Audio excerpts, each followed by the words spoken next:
पूरे मध्य पूर्व को नेतन्याहू की धमकी, मध्य पूर्व का चेहरा बदल दूंगा, ये कहा है नेतन्याहू ने। ईरान पर सैन्य और आर्थिक दबाव, ईरान पर राष्ट्रपति ट्रंप से अच्छी बात हुई, नेतन्याहू का बयान। तो बहुत बड़ा बयान है नेतन्याहू का, पूरे मध्य पूर्व का चेहरा बदल दूंगा। सवाल क्या है, क्या नए सिरे से युद्ध की तैयारी कर रहा है इजराइल? क्योंकि यह बयान अपने आप में बहुत बड़ा है। नेतन्याहू ने क्यों कहा मध्य पूर्व का चेहरा बदल दूंगा, यानी कि बड़े जंग की तैयारी करके बैठे हैं क्या? वजह भी समझिए। इलाके में इजराइल को मजबूत बनाने की रणनीति है और इसकी पैरवी लंबे समय से नेतन्याहू करते रहे हैं। सीज फायर के बावजूद लेबनान पर हमले भी जारी हैं इजराइल के, यानी कि प्रॉक्सी से लड़ाई अभी भी जारी है। ईरानी प्रॉक्सी हिजबुल्लाह हूती के खिलाफ एक्शन जारी है। सीधी सी बात है, ये जंग इजराइल के लिए अभी खत्म नहीं हुई है। ईरान को न्यूक्लियर ताकत बनने से रोकने की कोशिश, और इसी के तहत ये सारी तैयारी, ये सारे बयान। और हॉर्मुज स्ट्रेट पर रूस का भी बड़ा पर्दाफाश सामने आया। रूस की तरफ से बड़ी जानकारी सामने, बड़ा दावा, हॉर्मुज से माइंस हटाना आसान नहीं है, ये कहा है रूस ने। माइंस हटाने में महीनों का समय लग सकता है, रूस की तरफ से यह बात कही गई है, दावा किया गया है।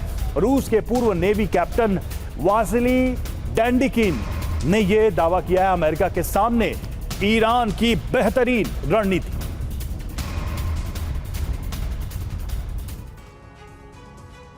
तो ईरान का एटम बम बन चुका है हॉर्मुज। बड़ी रणनीति क्या है, क्या दावा है, ये देखिए। रणनीति ये है कि सस्ते माइन से महंगे अमेरिकी जहाजों को खतरा है, ये साफ कहा है वासिली ने। और यह भी रणनीति का हिस्सा है कि छोटी बोट और मिनी सबमरीन से यूएस बेड़े को चकमा दिया जाए और उसको एक बड़ा नुकसान पहुंचाया जाए। और रणनीति का यह भी हिस्सा कि माइंस बिछाना आसान और सस्ता है, हटाना बहुत मुश्किल है, जो काम इस वक्त अमेरिका कर रहा है। इस वजह से इसे वो बेहतरीन रणनीति मानते हैं। माइंस को पूरी तरह से हटाने में 6 महीने से ज्यादा का समय लग सकता है, ये एक लंबा वक्त है।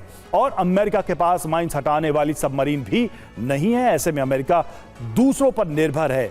जरूरी बात यह कि ईरान ने सुरक्षित रास्ता मार्क किया हुआ है, बाकी रास्ता खतरनाक है। ईरान साफ कह रहा है कि उसके मार्क किए रास्ते से ही जहाज गुजरे।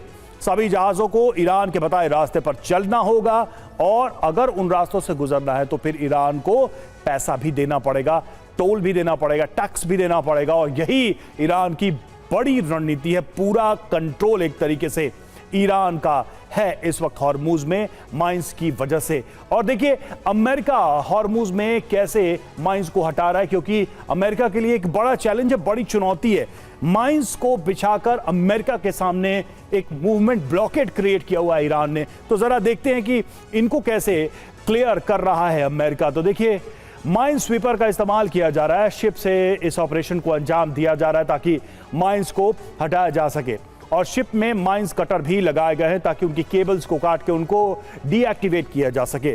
हॉर्मुज में लगी माइंस की जंजीरें कटेंगी, माइंस के ऊपर आते ही युद्धपोत से फायर होगा, एक एक करके सी माइंस को नष्ट किया जाएगा।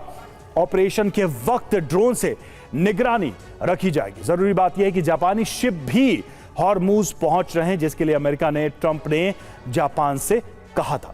और हॉर्मुज में एक और शिप पर हमला हुआ है। इस बीच खबर आ रही है हॉर्मुज स्ट्रेट पार कर रहे शिप पर अटैक किया गया है। आईआरजीसी ने ऑयल टैंकर पर फायरिंग की है। आईआरजीसी ने हॉर्मुज में 2 शिप को सीज किया है।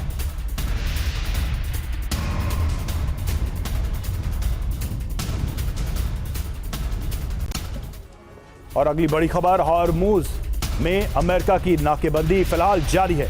अमेरिका ने हॉर्मुज पार कर रहे जहाजों को रोका है। यूएस ने 34 जहाजों का रास्ता बदलवाया है, उनको डाइवर्ट किया है। ईरानी पोर्ट पर आने जाने वाले जहाजों पर यूएस की नजर है।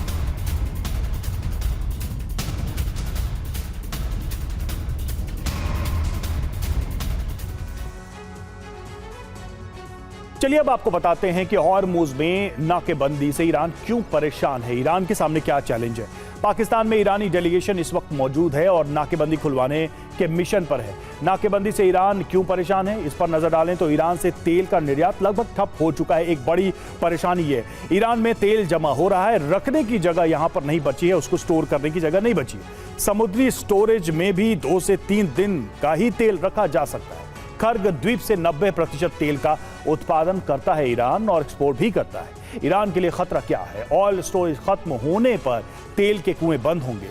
लंबे समय तक कुएं बंद तो दोबारा इस्तेमाल करना उनको मुश्किल होगा। रोजाना लाखों बैरल उत्पादन क्षमता खत्म हो जाएगी। अगले कई सालों तक भारी नुकसान भी झेलना पड़ सकता है ईरान को। ईरान के सामने इसमें विकल्प क्या है, ऑप्शंस क्या हैं? तो बातचीत से अमेरिकी नाकेबंदी को खुलवाया जाए, जहाजों की पहचान छिपाकर ट्रेड करना एक ये भी विकल्प है। पुराने टैंकर्स का इस्तेमाल शुरू करना पड़ेगा ईरान को अगर ये स्टोरेज बढ़ाना है तो। दूसरे देशों के जरिए तेल का निर्यात भी ईरान कर सकता है, ये भी एक विकल्प है।